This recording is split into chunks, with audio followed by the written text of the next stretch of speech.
Thank you so much, Daniel.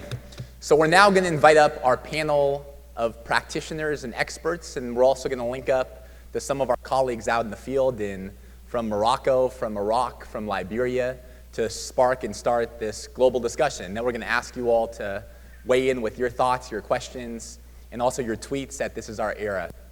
This is my era. So first, I'd like to bring up our fabulous group of panelists. We have Dr. Ibrahim Gambari, former Nigerian minister and Undersecretary General of the United Nations for the Department of Political Affairs. He's also a crowd favorite and a current faculty scholar here at Lynn University. Secondly, I'd like to bring up Director Carrie Hessler-Radlett, Director of the Peace Corps, global public health advocate, and former Peace Corps volunteer herself.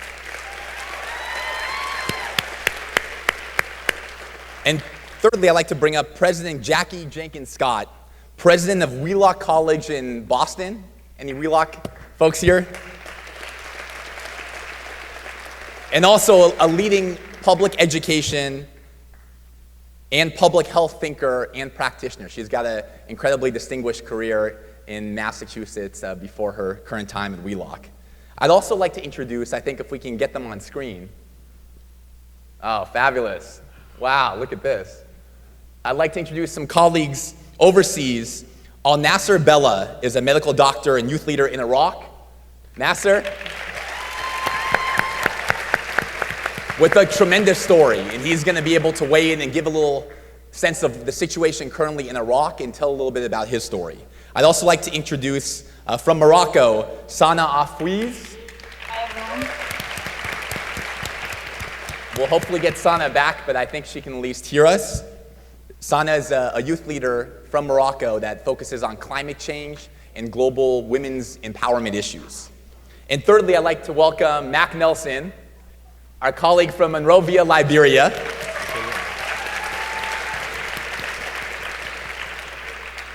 Mac is in the heart of the Ebola challenge at the moment, and is actually also the story that Sam talked about last night so eloquently about his friend Amos. Mac is also a good friend, had been a good friend of Amos. So we also, our heart is with you, Mac, and Sam eloquently told the story of Amos and all that's been happening last night. So I think we'd like to turn things, can Sana hear us now? Yes, I do. Perfect, Do you hear okay. me? I think we'll turn things over to you first and then our colleagues overseas before we move to the panel who's here in Florida, and then we'll open things up to a larger discussion. But Sana, if you just want to weigh in for a minute or a couple minutes and just talk a little bit about your reactions to the survey and just a sense of some of the work that you're doing on the ground. Yes, do you hear me? Yep, we hear you fine. Awesome. Thank you for the introduction. And I take the advantage of this occasion to thank the director, Sam, for being an amazing, powerful, and inspiring person. And as a young person working in youth-led organizations in charge of enhancing the necessity of the subject of youth development, I just want to share a small experience that I had in this field as international delegate of World Conference on Youth Sri Lanka, and also a conference of the role of youth in unity and diversity with United Nations Alliance of Civilizations. I just want to tell all the participants today that they are participating in a change in making history, and I believe this is the opportunities to get inspired, and once they get back home, they make a change. So in regard of the surveys, I just want to share and note some thoughts that I believe the youth addressed through their recommendations.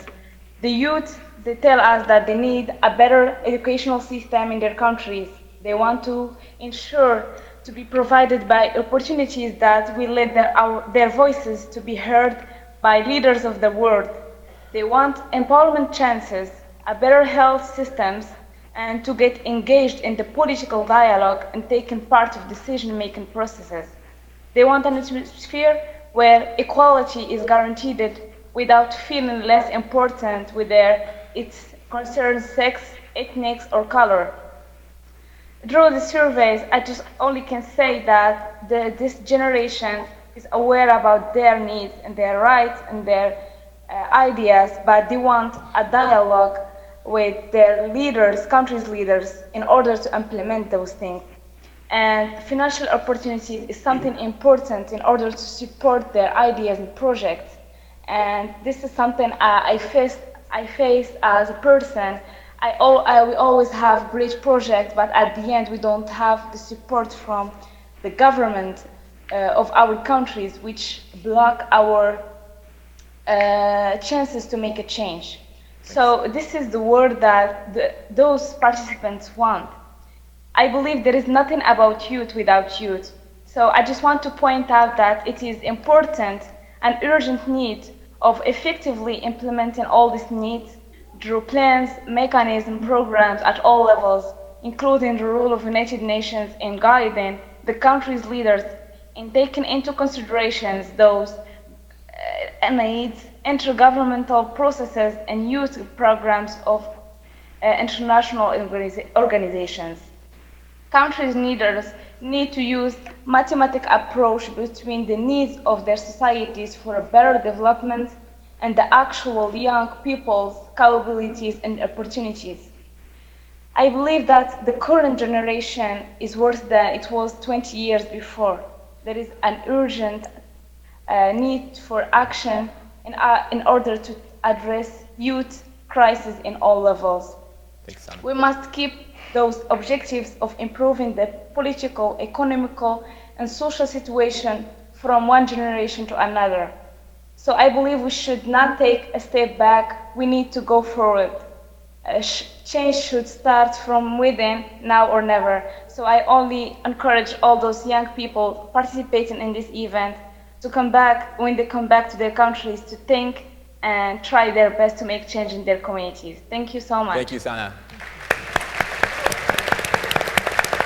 Nasser, we'd like to turn things over to you in Iraq to give a little sense of how things are going and give some perspective on some of the challenges you're facing.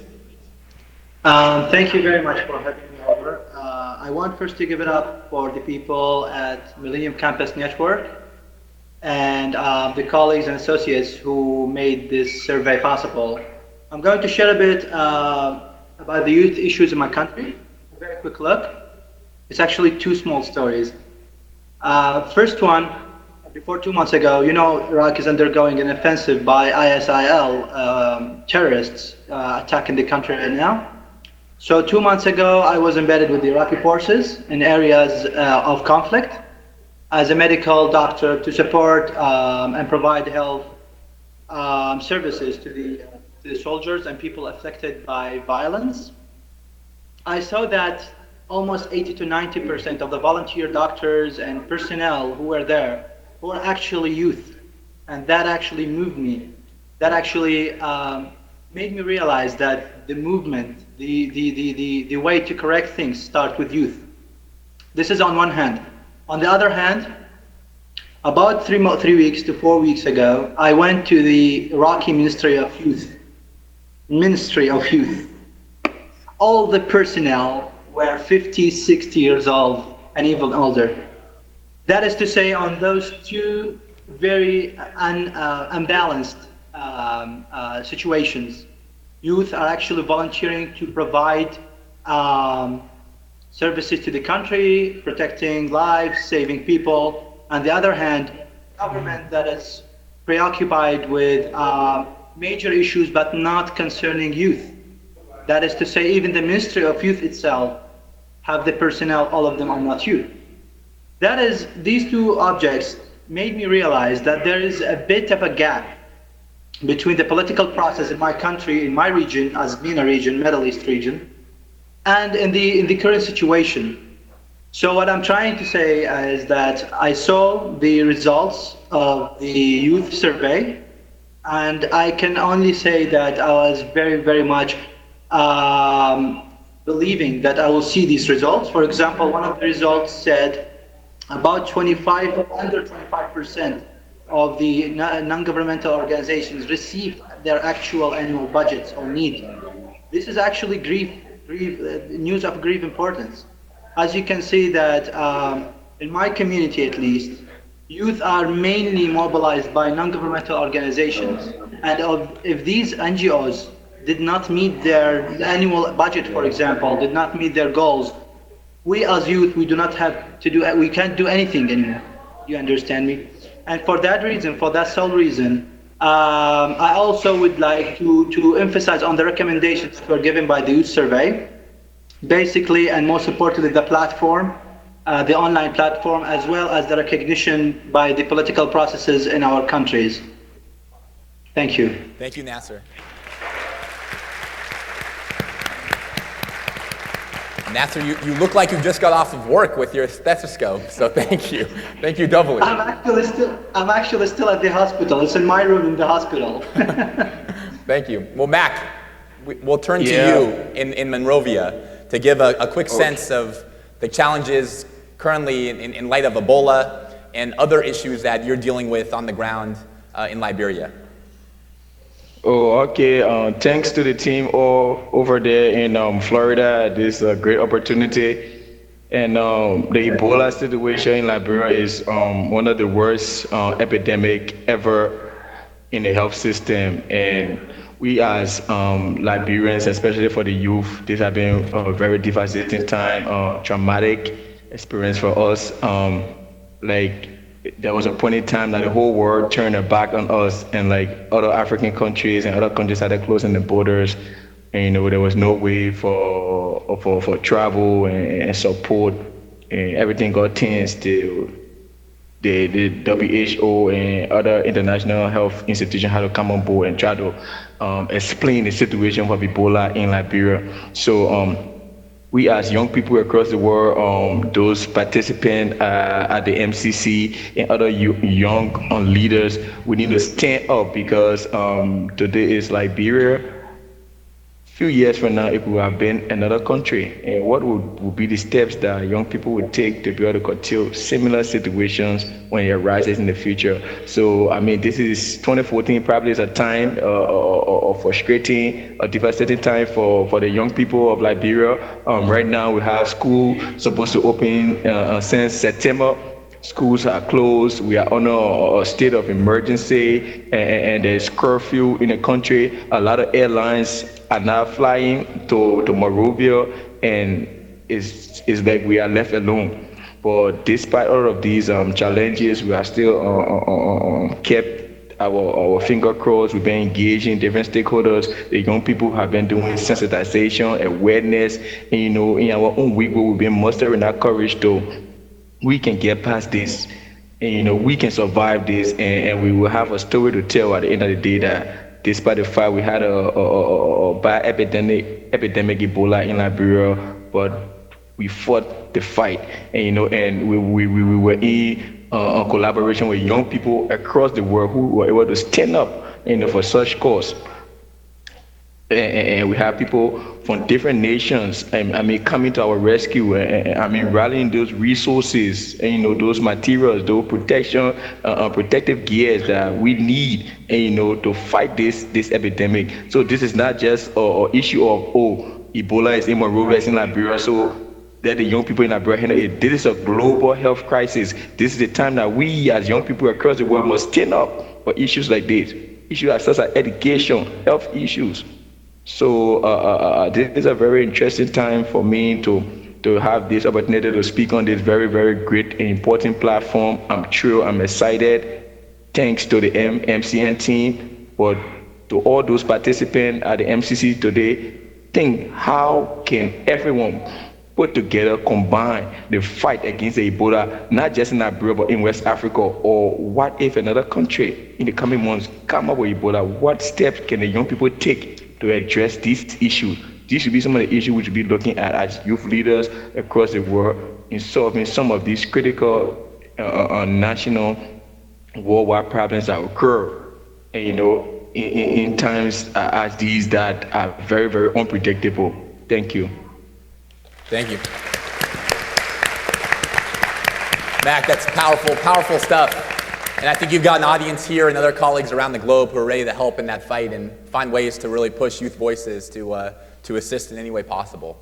We're now going to turn things over to our esteemed colleagues who are seasoned veterans in the political space and in the social space to also provide some input on what they heard about the survey, but also to maybe offer up some suggestions wearing their hat of how they might be influenced. Ideas of how one of the challenges that was raised in the survey was about how to get your voice heard, how to raise your issue or your success stories in unique ways, and if there's any insight on that challenge. And one other issue, too, that came up in the survey was the idea of youth as a force, on one hand, for great economic potential, as to be seen by governments and by civil society as a source of real possibility, of economic growth, an engine of opportunity for a particular economy. And on the other side, being that source of potential instability, that source that could create a groundswell of young people who don't have jobs or opportunity and therefore are going to be very difficult to engage with as a demographic. So if our colleagues here would just, maybe starting with Director Hessler Radlett, and then we'll go to Dr. Gambari and then to President Jenkins Scott. Well, thanks so much. I'm delighted to be here with all of you today. A great set of issues. Really enjoyed hearing from our youth leaders in the field. Just a few observations to begin with. This is the most engaged, mobilized, networked youth generation ever in the history of the world. So that is number one observation. Number two observation is that in the whole character and operating environment of the nonprofit space has changed tremendously. Technology has allowed us to makes it easier to have a nonprofit organization, and all people are more empowered to create NGOs. And that's fantastic because I believe that community needs are being met more easily, but it also means that there's increased competition for funds. The third observation is that technology has made it possible to do almost everything, from fundraising to creating partnerships to communicating your results. But it also makes it harder, well, it makes both harder and easier to have your voice heard. It makes it easier because there's all sorts of tools to bring the voices of the community everywhere, on YouTube and all the social media platforms that you are so very comfortable with. But it also means because there's so much out there, there's a lot of white noise, so it's hard to be able to sort of rise above that and get the notice that you really want, because there's just a lot of competition for news, for notice. So those are just three observations. I've been in the sort of international development space since I was your age, since I graduated from college a long time ago.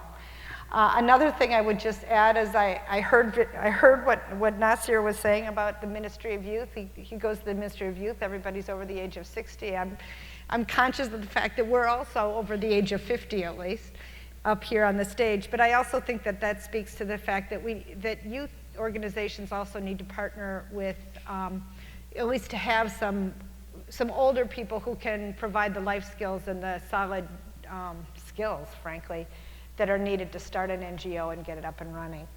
I don't know how much, why don't I just stop with my observations and allow the other panelists to give their comments, and then we can have more of a dialogue. Great. Dr. Gambari. Thank you very much, Sam, for inviting me to this.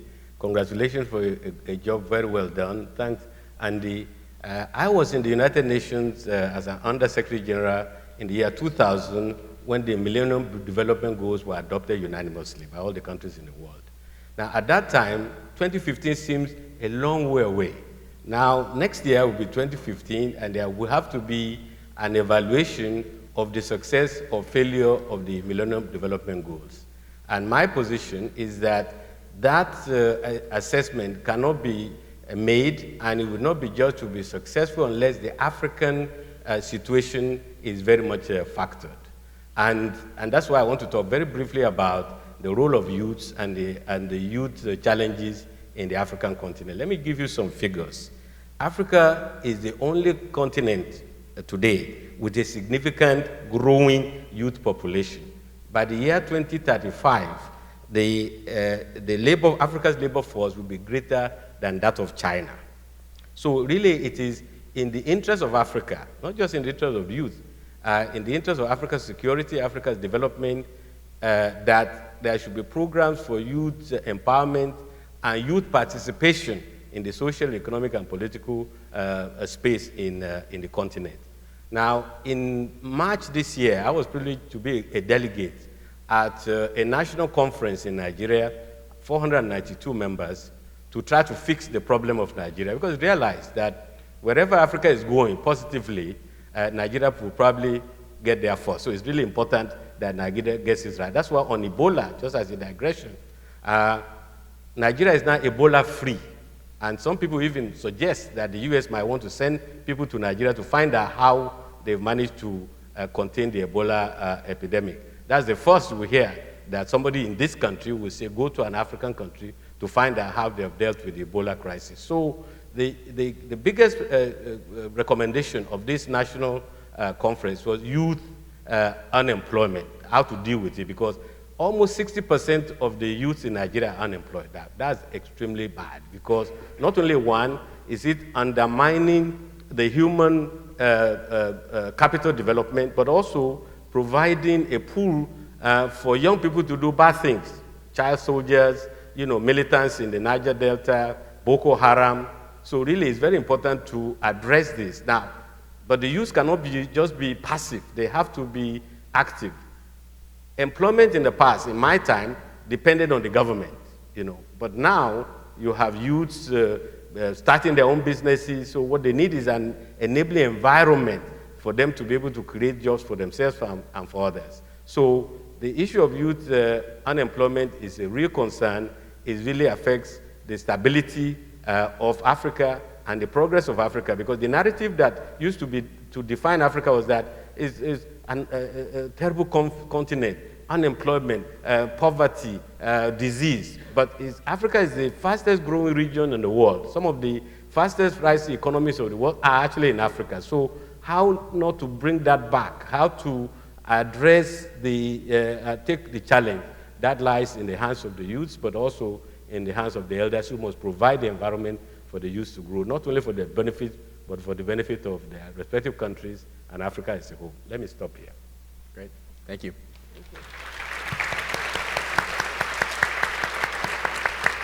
President Jenkins-Scott. Thank you. Let me also extend my congratulations to Sam and to all of you for spending an incredible weekend together. We have so much to learn from each other.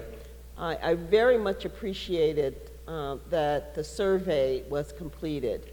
And my first point I wanted to make is data is very, very important in driving and allowing us to exercise our passions and when we develop our strategies and our programs. So the fact that you took the time to complete the survey is very, very critical, and I think that's a lesson for us all to learn, those of us who are working in NGOs and community services and in our service organizations. Data will help us to tell our message, to tell our story. And without data, we can certainly have our passion, but the data is going to help us to gain the funding we need, gain the support we need, and to actually develop our strategies. So I want to commend you for early on engaging in the development of data. The second thought that I had as I looked at the data is that the connection between, particularly those of you who are on college campuses, your alums, your recent graduates, who many of them may have been involved in your organizations when they were college students. How are you staying connected to them? Because they are not only passionaries and passionate about the causes that you're advocating for, but they can be great supporters. They end up in jobs, in professions that may be helpful, and some of them may even be able to help contribute with the fundraising and fundraising strategies. So one recommendation I would like for you to consider is, how do you stay connected with those individuals and organizations who were on your college campuses prior to or involved in your clubs and your organizations now. Very important constituency group to stay connected to. And the other thing I thought about, particularly for those of you who are involved with NGOs, is the intergenerational work. And my panelists alluded to that. But you know, none of us are sitting where we are today only because of our work, only because of our passions. We are all here because we're standing on the shoulders of greatness, on the shoulders of people who strived, who struggled, who in many cases gave their lives for us to have the opportunity to be here. And so I hope that as we think about stories and telling stories, and it's a very, very important technique and important mechanism, there are stories to be told. There are ways for us to learn and to stay connected. You know, this year we are celebrating the 50th anniversary of the Freedom Summers in the United States, which was really the core of the civil rights movement here in this country. And those Freedom Summers were students your ages. And you think about the incredible work they did, many of them giving their lives.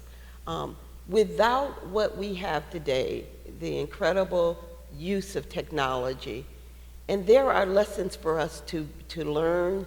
There's also passion and motivation for us. So we are all standing on the shoulders of greatness. And the one thing I think, one of the things the survey didn't do is to try to connect us to the work that came before us, that laid the foundation for us to do the work that we're doing today. And finally, I would, my panelists alluded to the great advantage of technology.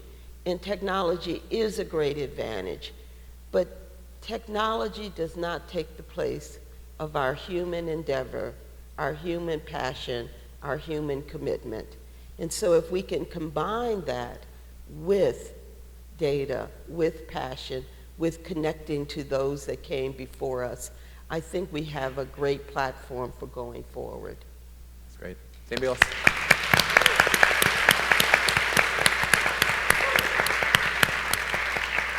And the one other point to remember too is that these folks up here have had incredible, we're sitting in everyone's seats not that long ago and have that experience as youth advocates at one point in their careers as well, in Nigeria and as a Peace Corps volunteer in Massachusetts and elsewhere, that we can learn a lot from. Is there any other responses that you'd like to weigh in on from the panel before we turn things over to the audience and allow folks to weigh in with their own questions and make this a real global dialogue? I'd like to say one other thing. I mean, I think that the Global Youth Survey showed that a lot of the youth organizations know what to do. I was impressed with the fact that 80% have partnership plans, 70% have written plans of activities and timelines, what have you. They receive support from universities, and they have formal leadership roles and titles and what have you. But where there seems to be a problem is in the execution. And I think that there is so much you can learn, and so much actually others can learn from you. But by engaging with other, I would say more established NGOs, creating partnership plans with those that will help you build your own skills and experience where you are. So it could be a university partner, it could be an NGO that's more established than yourself. You clearly know what to do, but just the execution is always the hard part of it. And it gets a little bit to the theme that you were talking about in terms of standing on the shoulders of others who have gone before us. There are a lot of people around you, and for those of you who are in the field, we have Peace Corps programs in both Liberia and Morocco, and Peace Corps volunteers are trained specifically to help their communities develop grant proposals, budgets, monitoring and evaluation plans, and what have you. But there are many around you who do have those skills and have some real solid, even open source tools to help you execute. You know, I think that the execution is always the hardest part. So right. I just say that. The other thing I want to say is about data. Data is critical nowadays, and it's the expectation of most funders that you'll be able to prove that you're having some sort of impact. The one cautionary note I would say is it's really easy to tie yourselves up with too many indicators.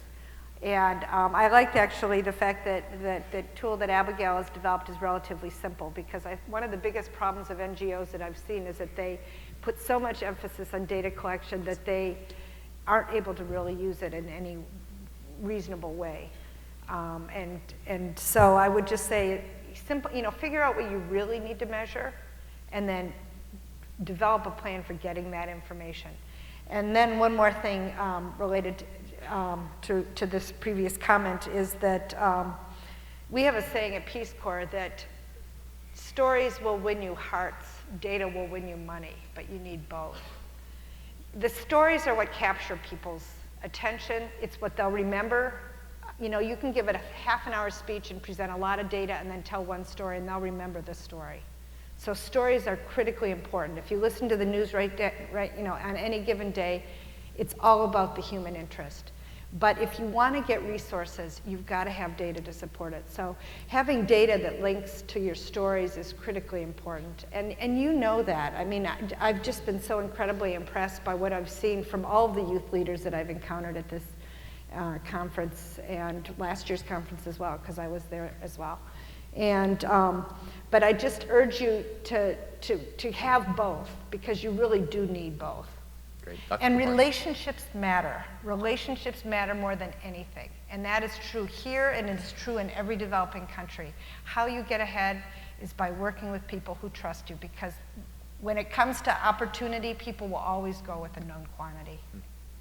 Good advice. Dr. Mumbari. Thank you very much. There's just one thing, my recent experience. I mentioned the national conference in Nigeria, 492 delegates, and you might say, okay, that's an opportunity for youth participation. But the point I wanted to make is, don't wait till the elders give you opportunity. You have to go and seize it. Maybe because basically I'm a political scientist, and I know nobody gives us power and privilege easily. You have to go and get it.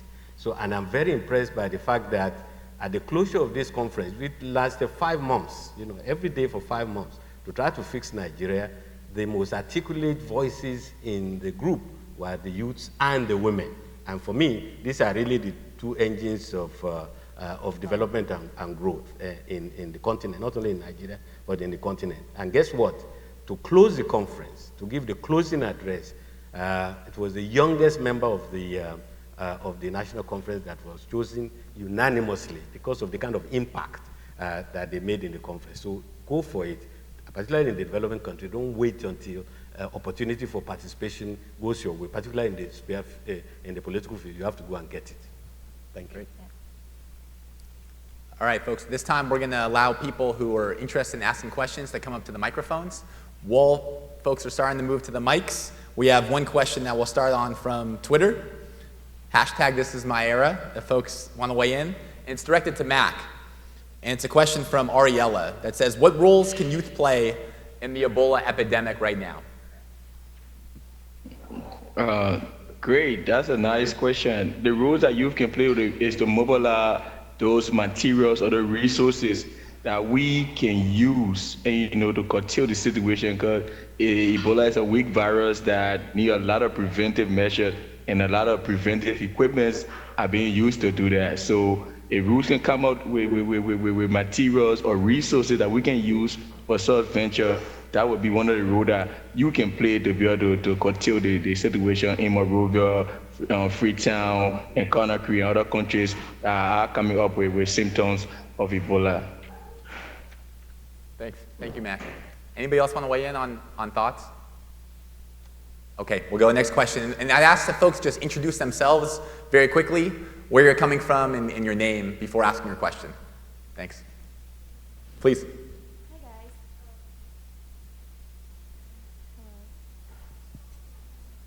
Hi, guys. See if there's a microphone right behind you there. And grab that one. Thanks. Hello. Hi, guys. My name is Istania Bong. I am from Georgia Tech. I just have a question about how the community trusts the youth in helping them. I grew up in a village in one of the small islands in Indonesia, and they know, in which the elders think that they know more, which is true, because you know, they have gone through all the sour and the salt of the life, and but due to that, they think technology might not be the best way to solve a problem.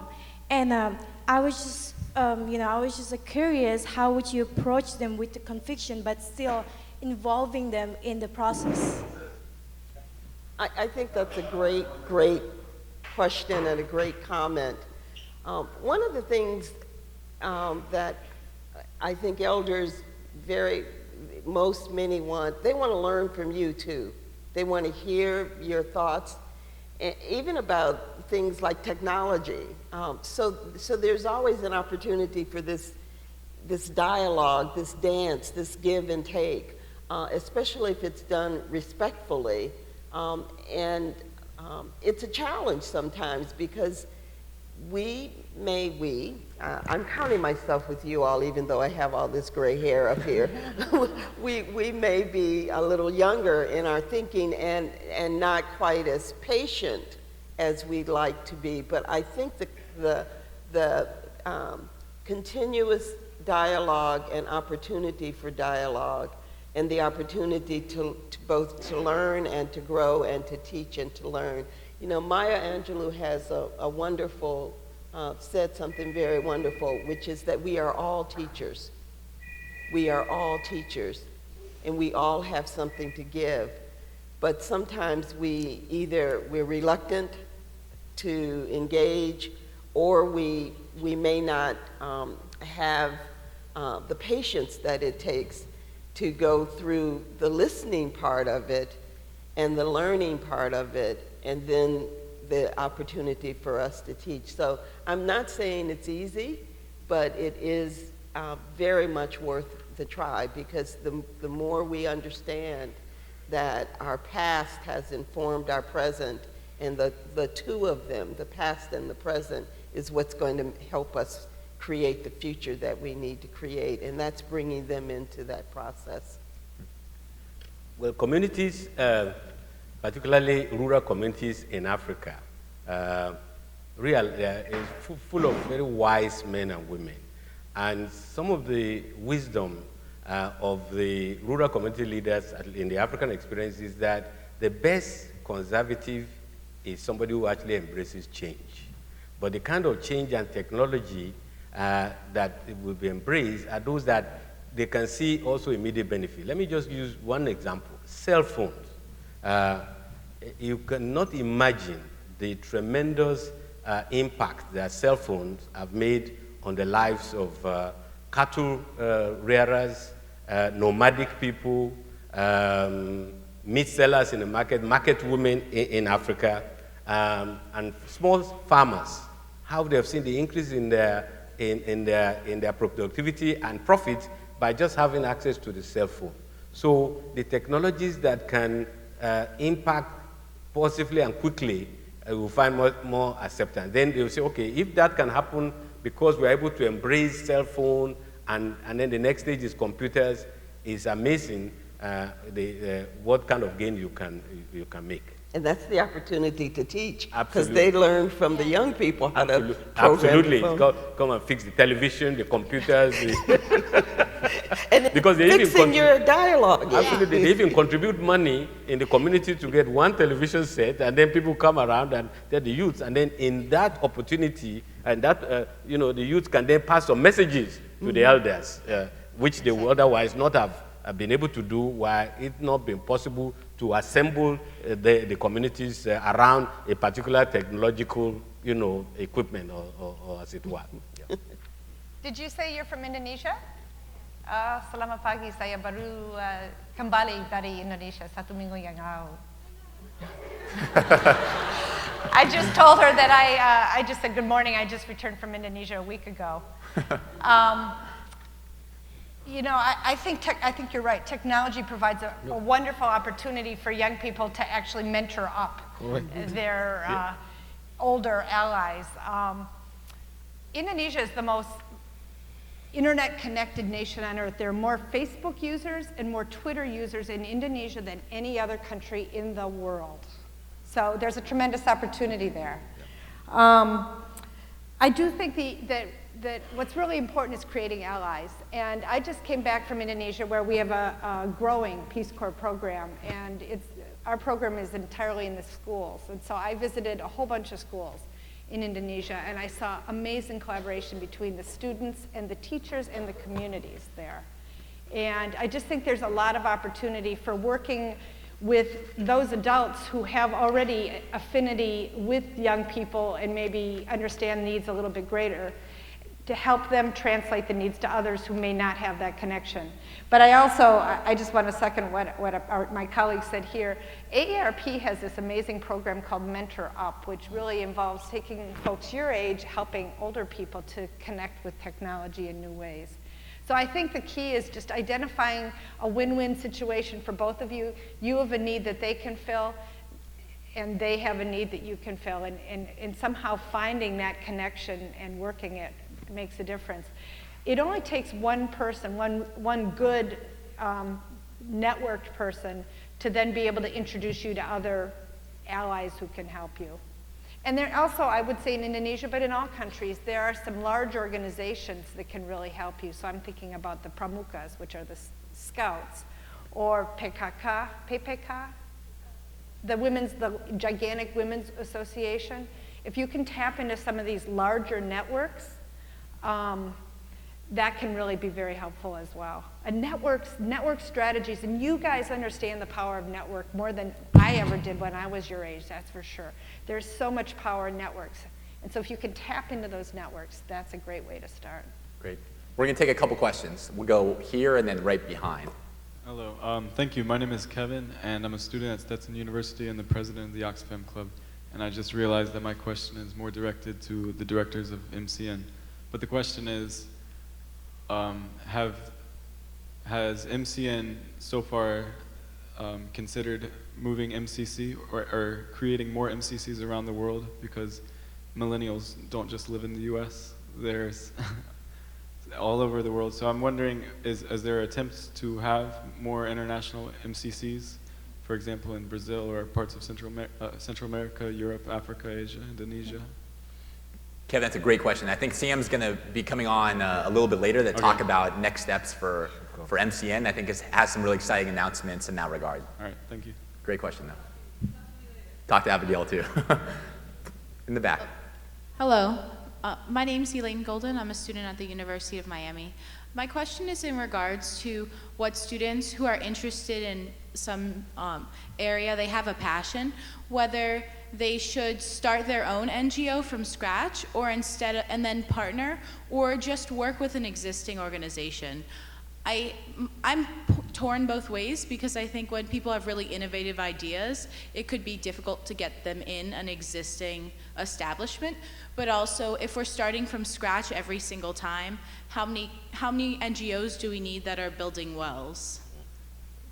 Great, good question. I just want to throw that real quick to start to Nasser, because I know you've been involved in TEDx in Iraq, and maybe you could just talk a little bit about how that's been a useful, larger umbrella mechanism to be able to take some action locally. Thank you very much. It's actually a great question because in my country, it takes almost forever to actually register yourself as an organization recognized by the government. So my answer would be, for us at least, we started small, as I'll say. We took baby steps, not baby steps, baby turtle steps, in the issue of trying to actually mobilize the youth into opening their potential. We started, for example, I started in 2010, when I met a young Iraqi coming from outside. He had a vision of TED. He saw TED in California. He wanted to start TEDx in Baghdad. That year, it was almost impossible because of the current situation and violence, terrorists, you name it. But we had a vision. So we incorporated it ourselves into a smaller community with other organizations, including the United Nations, with support of multiple sub-branches of the United Nations. We started ourselves TEDx Baghdad, which was back then, it was just an event. It wasn't an organization at all. But in the end of the day, we shed a light at that year and the years to come, until this year, of course. We shed a light, we let the people know that there are people working into the betterment of the country. But we didn't need to start the NGO itself. We started small, we incorporated ourselves to another organization, and then by the time we had momentum, by the time we had people organized with us, we started our own NGO. So that is, I think that pretty much answers the question by the young lady. Thanks, Nasser. Sana, do you want to weigh in as well? I know you've been involved in a lot of, both on the climate space and also in the women's empowerment space. You've worked with some international organizations to focus on issues locally. Thank you. Yes, exactly. Thank you, dear Andre. I just want to share my thoughts on this question, which I found very important. It remembered me of myself when I first went as student leader in US, and I spent 6 weeks there. I came back to my country, hunger to make a change and start my own organization. And then I tried, and I faced many problems of establishing an organization in Morocco by my own as a young person. And then when I realized that it is important to work first with an organization established already and get networks and understand how the process of making an organization would be in Morocco. And then I had the opportunity to meet people, create my own network, and meeting people who work on the field and get advice from their experiences. And 1 year later, I started my own project, and then I involved people that I met on this experience and helped me to boost on my project. So I believe it depends on each country how opportunities are given for young people to start their own organizations. But I believe experiences the field is very important to make that happen. Great, thank you very much. Anybody want to weigh in? Yeah, one comment, I think both of our colleagues emphasize collaboration and coordination. So, each circumstance is different. So whether you decide to start your own organization or to integrate or be a part of another, there are other people in the space and doing the work, and what's really important is to make sure that we're in collaboration and coordination and doing all we can either to support our colleague institution or work together with them or have a relationship with them. And sometimes there's so much that we can learn from the experience of others. So either way, let's find ways to make sure we're connected. Great. All right, we're going to take a couple more questions. We'll go here, and then we'll jump over here. All right, so my name is Kevin Dahlia. I'm over at Barry University in Miami Shores. My question is, well, I've seen a lot of people come back from like these volunteer abroad or service abroad kind of things, and whenever I see them come back, they've completely changed. So usually people around here, they'll go do volunteer work, maybe at homeless shelters and so on and so forth. But whenever you go to these international places, you actually see this extreme poverty. You don't see extreme poverty in the US. So whenever they go to these places, it really touches their hearts. So my question is, how can we make it more affordable to do these services abroad? Because when they go to these places, instead of just doing volunteer work here and there, it actually incites them and brings them passion to become us, leaders for social change. Thanks, Kevin. Before we answer that one, I'm going to take one more over here, and then we'll answer them both together. Hello, my name is Juliana. I'm from Columbia, New York City, and currently attend Swarthmore College in Pennsylvania. I have a comment about some of the results from the survey. I hope I'm not misinterpreting this, but there's something about culture and religion preventing young people from joining organizations. Something about culture and religion sort of perhaps, I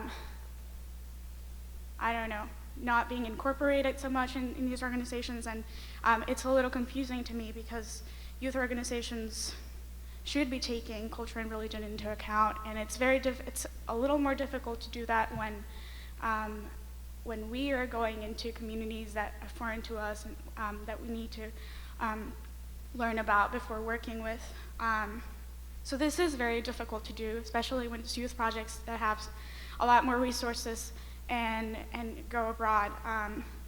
But it's just very important. So if one of you can comment on that, or if you are collecting data on how youth organizations are thinking about incorporating these two things. And I want to tie it to data collection and your emphasis on qualitative research and using data to show governments and maybe expand programs, or doing something with this data. And maybe ask you to talk a little more about qualitative research on cultural nuances and social norms and religion, because it's very difficult to quantify these things.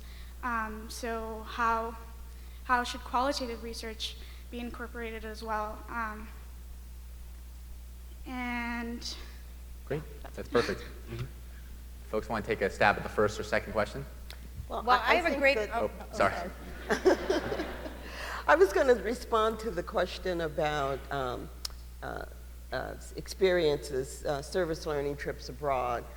I would say two things. First, that there is much to be learned from service learning in country as well, both in our own communities and in other communities in the country. At my college, we've been doing service learning in New Orleans now since Katrina, and that has been life-changing experiences for our students because it's become part of a class. The second question you raised, and it's a really, really important question and point, how can we help students pay for these kind of experiences, whether they're domestically or internationally? If we want to say that we're helping our students to become global citizens and to have these kind of global experiences, we have to find ways within our college and university communities for it to happen. And that's a struggle. So part of it is the job of people like me who go out and fundraise. We should be raising money from our alums and our community base to try to support these activities. And at my college, one of the things we've done is we've actually turned these experiences, even the short-term experiences, into a course so that students can get credit for it. And by getting credit for it, they can actually use some of their tuition funds to kind of help support that. But it is a challenge, especially for students who are struggling financially, to be able to pay for these experiences. And I would encourage all of you, the more you ask for them on your campus, you should be challenging your administrations to say, how do we make sure all students can have these experiences? And therefore, the administrators in your communities need to look for ways that tuition can cover it, or faculty turn this into faculty-student projects so that there may be some other sources of support to at least help finance some of it, or challenge your administrators to go out and fundraise, raise money to support students to have these kind of experiences. It is expensive, and I know at my college campus, we're not doing enough so that all students can have these experiences. So thank you for asking that question. It's a very important question, very important challenge to your institutions. Go back and challenge them, but don't tell them I told you to do it. Director Hessler-Adler. Well, I would say, I think that was an excellent suggestion for those who are currently in school. For those who have graduated, I have two words for you: Peace Corps. You can go into the Peace Corps absolutely broke, and we cover everything. And at the end of it, you get a readjustment allowance that now equals about $8,000. So $8,000 of savings is not bad for 2 years out of college. And at the end of that, you can come to Wheelock College and get a master's degree. Exactly, because we have a fellows program. We give you a scholarship and some credit for your Peace Corps. And Peace Corps has scholarship arrangements with master's programs with more than 150 universities. We're creating the pipeline. We're creating the pipeline here. So Dr. Gabari. Yeah, very quickly, what to do after you come back. It must be an experience, life-changing experience to go and witness extreme poverty. I think what you can do when you come back is to really work in your local communities to at least raise awareness. One of the second Secretary General of the United Nations, Dag Hammarskjöld, once said that nobody can expect to keep his garden tidy by reserving a spot for weeds. And so, yes, you come back to your communities, affluent, wealthy, but you have to remind them that this cannot be sustained unless they pay attention to how to address the issue of extreme poverty elsewhere. And fundraising is part of it, to do some fundraising, to support some specific projects to relieve poverty in the countries in which you have been. But above all, in my view, also to try to change policy, whatever influence you have, to organize, to influence the policy of your state, of your country towards third world countries, you know. People who want to say cut Peace Corps, cut foreign aid, it does not work for anyone, not for this country and certainly not for the world. The question about culture and religion as impediments to progress, I think you should accept no impediments of any kind. And culture is not by itself an impediment. It could be, but it could also be a positive instrument for change. So look at those aspects of culture. For example, in where I come from, you know, the opportunities in the cultural space, peer group associations, even ethnic-based progressive development associations, or in the case of religion, you have, in the case of Islam, you have Islamic youth organizations that do charity work. The Peace Corps director mentioned that Indonesia is a leader in the technological internet and so forth. They're also the most populous, contains the most Muslims in the world. And the kind of religion they practice, Islam, is moderate, is positive. So youth can use some of those young Islamic groups in those countries that have large Muslim population. I'm just using Islam as an example to use religion for the positive. So don't be discouraged by impediment. Use religion, use culture as a positive tool to do the kind of things you want to do and you are capable of doing. Thank you. We're going to throw things out to Iraq, to Nasser, who I think has a couple comments as well. Thank you very much. It's more of a comment rather than an answer. I would like just to see how many of you have actually seen these, blog posts or websites that says, come and see the pictures of these actresses before and after makeup. It's like the before makeup, wow, that is something to think about. Being sent overseas is actually the same. You're going to experience life without makeup. You're going to see people without the media coverage that shows everything is, bad or worse, going from worse to even worse. What I'd like to remember is that before 6 years now, when I was at the first exchange program in the US, I was actually approached by someone and who asked me, do you go to your work by camels? I was like, not really, we go by horses. Truth to be said, at that time, actually right now, we don't have any camels or horses whatsoever. But being sent overseas to Iraq, to Liberia, to Western Africa, to the Middle East region, makes you actually think.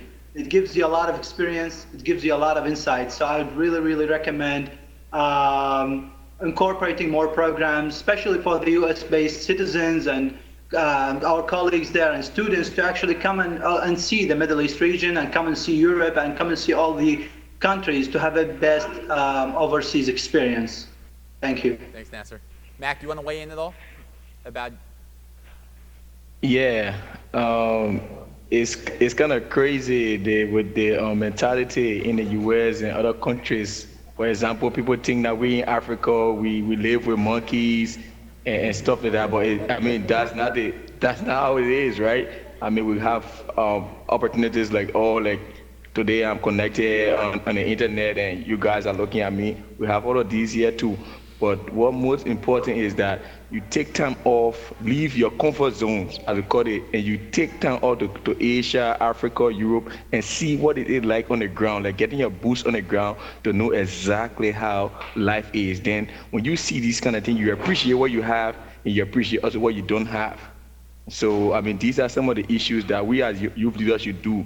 culture exchanges matters. It helps to build up your own personal educational lifestyle. It helps to build up your own volunteerism skills. It helps to build up your personal conviction about life. For you to see life from outside the box. Like, all is not how it is in every part of the world. Come out, see it, experience it, and be able to make your best decision on how you want to go about life to make you and your country and the world a better place to live. Thanks, man. Thank you. If I just share one quick story, my first time living in the Middle East, in North Africa, was back in 2008 when I had the chance to go live in Jordan. I know we have a few Jordanians here. And I met a number of young Jordanians who were from a city called Zarqa. And when I talked to them, Buddy Mohammed and Suleiman and Thar, I told them I was from Washington, D.C. And I was a little nervous about coming to Jordan because first time in the Middle East, and I had my own misperceptions that I took with me when I traveled there. And the first thing they said, which brought it all into context, was that they were like, "Andy, you're from Washington, D.C., the nation's capital?" And I was like, yeah. I was like, "Why? White House, kind of Capitol Hill?" They go, no. I heard that's a really, really dangerous place. So it's all kind of the angle, as people were talking about yesterday, the angle that you approach things from and the misperceptions that we all have about what's happening in our kind of both overseas but also in our own communities, and making sure, just to the first point, that we're getting out. I promise you there are very similar challenges that are happening overseas in regards to youth empowerment issues and lack of opportunity that are happening in your backyard, in parts of the city that you might not know about, and to also make that effort to try to connect what are the issues and challenges happening locally, and how can we learn some best practices from what's happening globally and have that constant give and take. Next couple questions from over here. Oh, and then in the back here. How are you today, guys? My name is Jessica, and I'm from Florida Atlantic University. And over the summer, I actually got to experience being at a refugee camp in Lebanon. And my question would be going to, and I'm sorry if I'm saying your last name wrong, I don't have my glasses on, Al-Nasir. With all the attacks that have been going on in the Middle East, such as, like ISIS and whatnot, do you think it's been difficult in order to helping these people and trying, to get them the help they need? And with such a heavy topic, how are the youth trusted in order to help such a heavy topic like that? Great. We'll take one more back here, and then we'll... Hello. My name is Ann Peerville. I'm a student at Florida State University, and I recently had the opportunity to study abroad, and it clearly changed my life, but it was extremely difficult for me. I come from a low-income family, and my parents are Haitian immigrants, and so my first trip, I was able to receive a scholarship, but my last 2 trips, I had to work hard and fund for them. So my question is, do you believe that these high fees and prices of these study abroad trips inhibit students from wanting to study abroad? Or do you feel they inhibit a diverse, particularly minority or low-income students from studying abroad? Well, yeah, please. I absolutely. To be absolutely honest, I know on my campus, a lot of our first-generation low-income students are working hard. Many students are working hard, and so it does become a financial burden. But I know you are a testimony of how important these experiences are. So it is very critical for the administrations of our institutions to work very hard to make sure that, that there is access for all students to have these experiences. They are life-changing. They are very important experiences for each of us to have. And there is no question, the data shows it, those of us who are administrators of institutions know it. Certain students do not have access.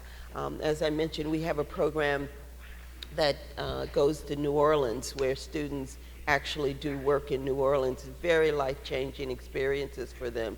They do work in the morning, and then in the afternoon they look at policies. And some students have had an opportunity to go 1, 2, or 3 times. They've had an opportunity to go on international service learning projects, and many students do not have the opportunity to do that. So part of my job, part of what I'm doing is I'm actually trying to figure out how do we make these experiences available for all students. But there is no question, if our institutions are being honest, there are students who do not have access to these programs, and we have to do more to make them available to them. I would also agree. We've done a lot of research on this, and the leading barrier to having a more diverse volunteer force is student loan debt. So as a result, we are really working very closely with Congress and with the 5 leading holders of commercial student loan debt to try to get them to accept the same terms that the federal loans provide, which is student loan deferment during Peace Corps service. Just 2 weeks ago, or maybe it was 2.5 weeks ago, I was at a presentation with Secretary of Education Arne Duncan, and the forum was the Historically Black Colleges and Universities White House Initiative. So there were 800 administrators of historically black colleges and universities. And together, Secretary Duncan and I took a pledge. It's the Public Service Loan Forgiveness Debt Forgiveness Program, which is a brand new program of the federal government where if your student loan debt can be forgiven after 10 years of public service. And public service is defined very loosely. So you could be a teacher, you could be a Peace Corps volunteer, you could be a social worker if you're working for any kind of local, state, or federal government. So I really encourage everyone who has student loan debt to look into the Public Service Student Loan Debt Forgiveness Program, because you may qualify for whatever profession you choose in the future after 10 years to have the remainder of your debt forgiven. The deal is that you have to pay a portion of your income for the first 10 years, and whatever remains after that is forgiven. If you're a Peace Corps volunteer, because you make so little money, your actual salary as a volunteer is really just a living stipend. The actual dollar amount is 0. So you don't have to pay anything while you're a Peace Corps volunteer. But it's a great program to consider no matter what you do, as long as it's public sector. Great. We got a question in on Twitter, and then we'll take yours first, and then we'll jump. There was a question for Oh, I'm sorry. Nasser. Let's get your question and answer first. Thank you. Nasser. Yes, I can hear you. Thank you very much. For the first question, it's actually a good question. The thing is, for the last 3 years, we had an influx of around 350,000, as I recall, of Syrians fleeing the areas of conflict of northeastern Syria with all the civil war going on in the country. It is now complicated by even massive numbers of people fleeing from within Iraq to areas that are considered a bit safer in the northern east region of Iraq. That is to say, these scary numbers of about 1 million something of IDPs is very difficult to be controlled, especially with that the international efforts and the national efforts of the government itself are not that to be proud of. We actually have a lot of people who are dying of starvation, of lack of health coverage, especially in rural areas.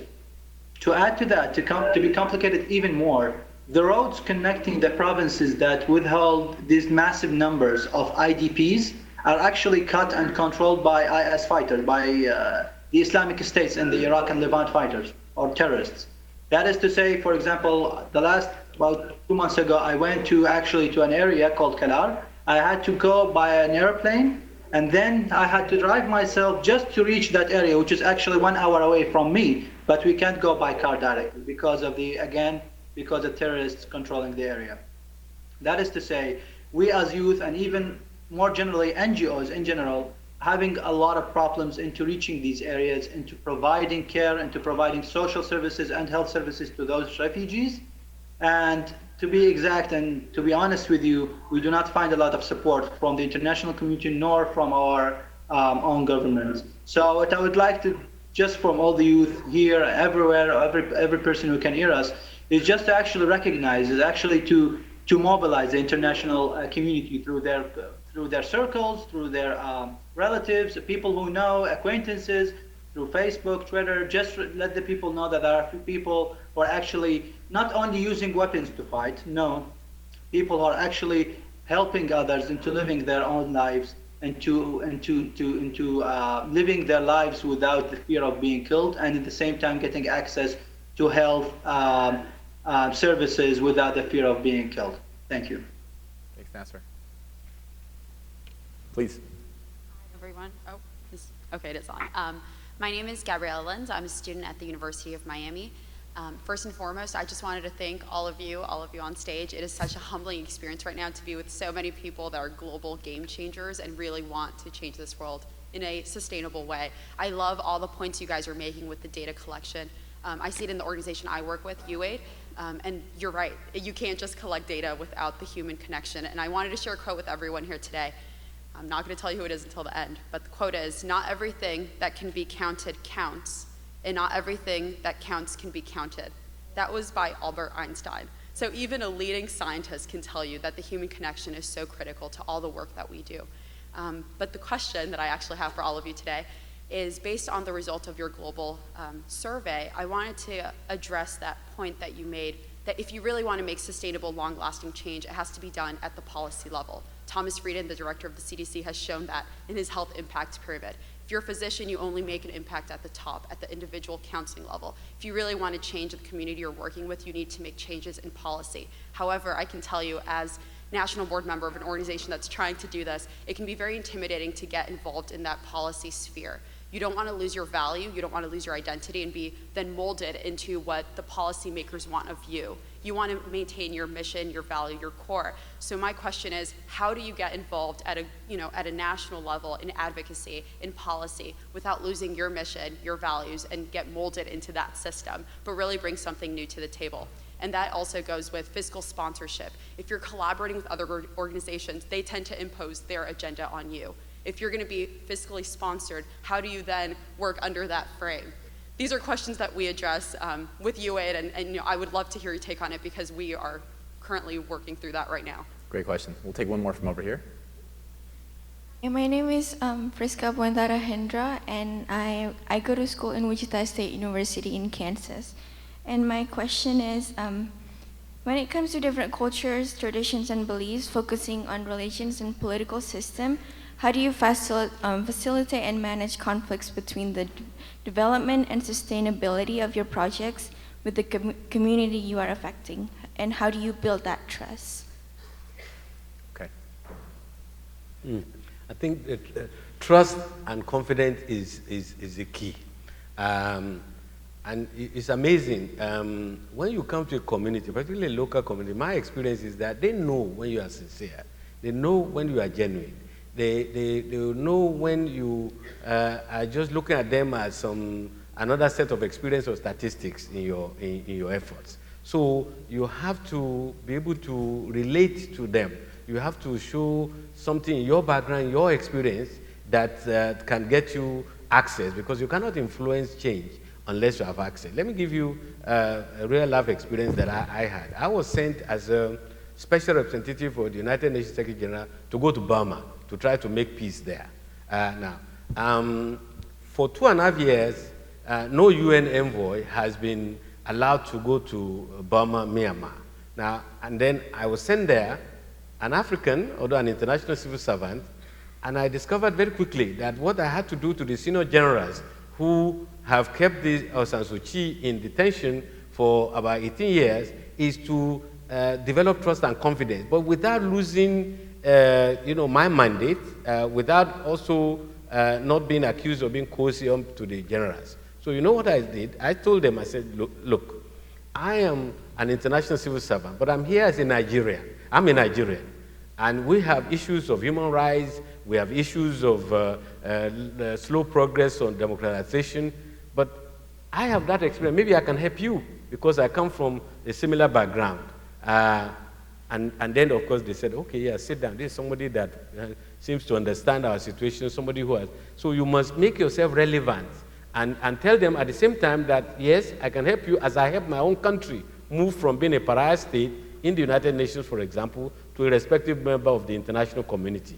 And then they say, okay, you sit down, we can talk. So identify, bring something of your experience, something of value, and you also give them something that they can hope for, to say, if you work with me together as partners, then I have access at the United Nations, in the Security Council, in the development agencies to bring the kind of things that you need, but you cannot get unless you also make some changes in the way in which you are doing your business. So it's about trust and confidence. It's about exploiting every advantage that you have in your background to try to relate to the people you are trying to help.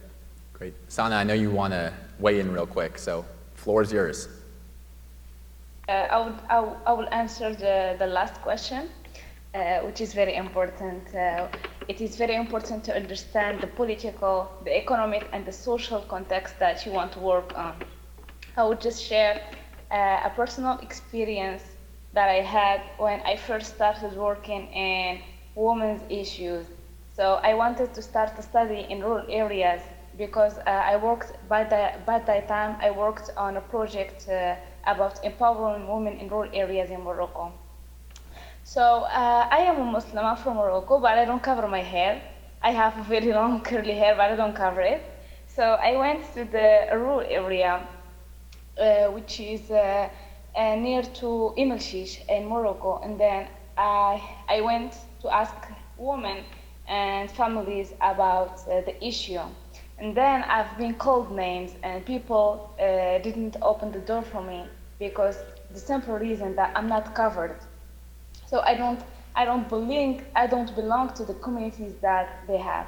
The next time when I came back, I came with a different perspectives because I knew that the only way to talk to those people is to have something in common. And then when I covered myself, I covered my hair, and I went there again. And then people responded, and then it was easier for me to talk about my initiative and to empower women in a different way in those rural areas. So I believe it is very important before starting any kind of project to understand the political and the social context that you will be in any project. To respect. Thank you. Yeah. I wanted to respond to your question. First of all, these questions are excellent. You all are wise beyond your years, and you're challenging us. But you ask a really important question, and my answer in part is that it's very important for us we're continuously learning and growing as we develop. And as clear as we can be about our values, what we believe in, what our bottom lines are, is very, very important. So when we find ourselves in these circumstances, which we will all find ourselves in, all of us will find ourselves in a circumstance where our values are challenged, where our beliefs are challenged, where we have to sort out, am I doing this for ego? Am I doing this for the good of what I believe in? Or am I doing this for some other means? And we're going to find ourselves in those situations in life. It's very important to try to understand where I think I can make my best contribution. And I really believe we need people at all levels. So some people say, well, the people who are, outside, agitators or whatever, they have a purpose. Maybe that's not where I can serve. So I think part of what we are all doing is trying to figure out where's the best place for me to serve, and where do I get to those lines in the sand? Because at some point you will. You are going to have to make a judgment. Do I stay in this job that's compromising my values, but yet there's some other things that I'm getting out of it? Or do I move on because my values are so important to me right now? And those are all very, very personal decisions that we each end up making. And I think one of the tricks is that we try not to judge others who are caught in making those decisions, because everyone has to go through their life journey and figure out what's going to work for them. You want to make a contribution, you want to be a part of an organization, or you find out, I ran a health and human service agency for a long time, and we decided we would not take tobacco money and we would not take alcohol money. And as much as we were struggling and as much as we needed those funds, when they came to us and offered us grants, we said no, because I worked in the inner city of Boston, and there were liquor stores killing our people. So those are just, institutions have to decide where their values are, what's important, and individuals have to decide that. And one of the things that I think gets challenging sometimes is that we all end up making compromises at some point in our life, but we have to decide to what extent we'll make compromise. And I really appreciate your question, because it's something I've struggled with for many, we all have points in our life where we struggle with those. But I guess my simple but hard answer, because it is very hard, is as much as we can, we are constantly trying to understand what drives us. And things drive us at different points in our life. But that's not probably a very good answer to your question, because it's a very hard question, and I appreciate it. Great. I know there are a lot of questions left in the room. We're going to have to get to those after. We have one closing question from Twitter that we're going to go around the horn, start with folks in the field, and give everybody a chance to answer. And this is from Andriana, who asks, what is the best piece of advice for youth here at MCC who feel as if they do not have a voice to be heard or the necessary power to take the next step? Feel as if they don't have the voice to be heard or power to take the next step. So we'll start out with maybe Nasser to kick us off. Thank you. My advice, or my small words that I want to say to you there at MCC, I just want to emphasize on the fact to stretch out, actually, to reach out to people, to talk to people in order to learn about their experiences and try to make acquaintances, make professional relationships with others, and try as much as you can, try to have an international or overseas experience. This actually what started for me back 6-7 years ago. I started an exchange program overseas in the United States, and since that day until now, I've been working actually on projects led by youth, more than 12 or 13 projects so far, successfully, I might add. So my advice to you, stretch out, leave your comfort zone, and try to get to know people, and try as much as you can to get an opportunity to actually see the world without the makeup that is made by the media. Thank you very much. Thanks, Nasser. Mac, we'll turn things over to you. Okay, there's a common saying in Monrovia, Liberia, 1,000 miles begin with the first step. So like, people worry about reaching out to millions and trillions. No.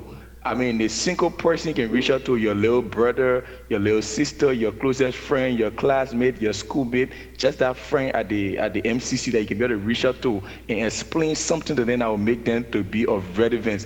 Do that thing that you think, like that change that you want to see in the world. How can you start it?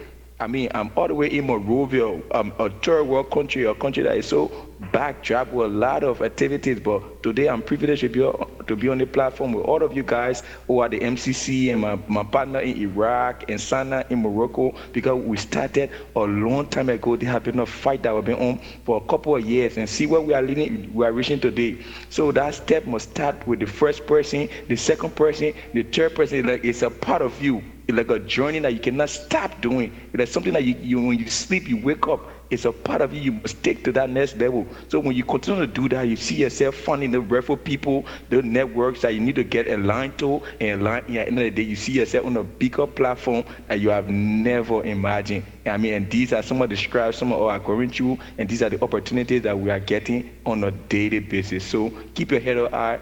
Do what you can do best to change in your own little village, your own little town, your own little community, your own little city, your only country in the world at large. Thank you. Thanks, Mac. Inspiring words. Sana. Yes, thank you. I would say, remember that there are more than 7 billion people out there who are going to try to piss you off, make you feel unworthy, and underestimate you. But don't be affected by that. Show them how strong you are, how worthy you are, the level of commitment that you're going to show for your communities to be the change of tomorrow.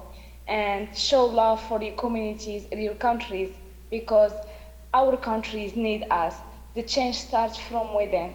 And I believe that there is nothing about us without us. Get engaged and make people hear your voices. Thank you. Thanks, Anna.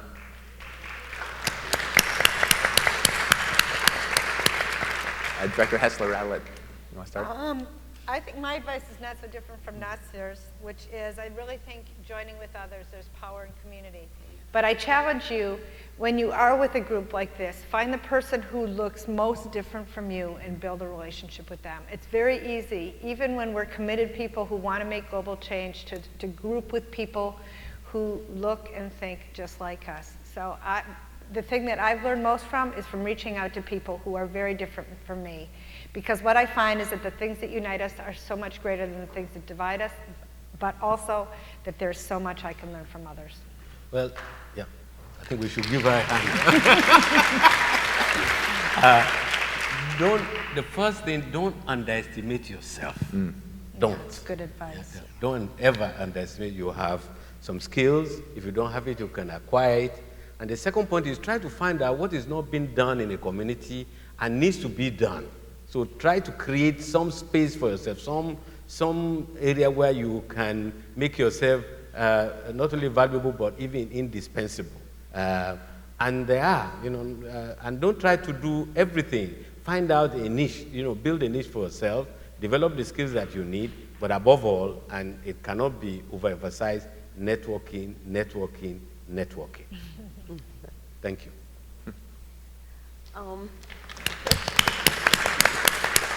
I think my colleagues answered it beautifully, but I would say to that person, first of all, you do have a voice.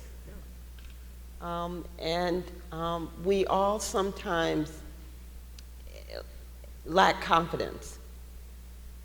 And so have confidence and have courage to use your voice.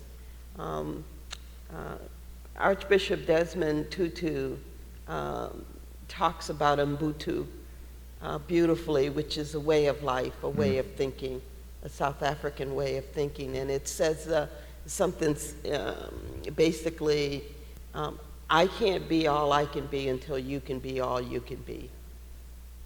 So we each have an opportunity to find a way to help someone else be all they can be, whether it's an individual, whether it's a community, whether it's a nation, whether it's the world.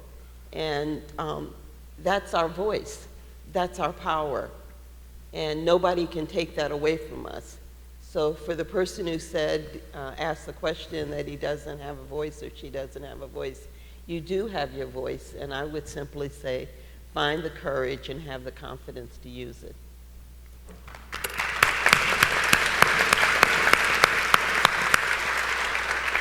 I'd just like to close by answering that question as well and saying that when you look to your neighbors and you look around this room and you think about the past few days, there is a heck of a lot of power in MCN.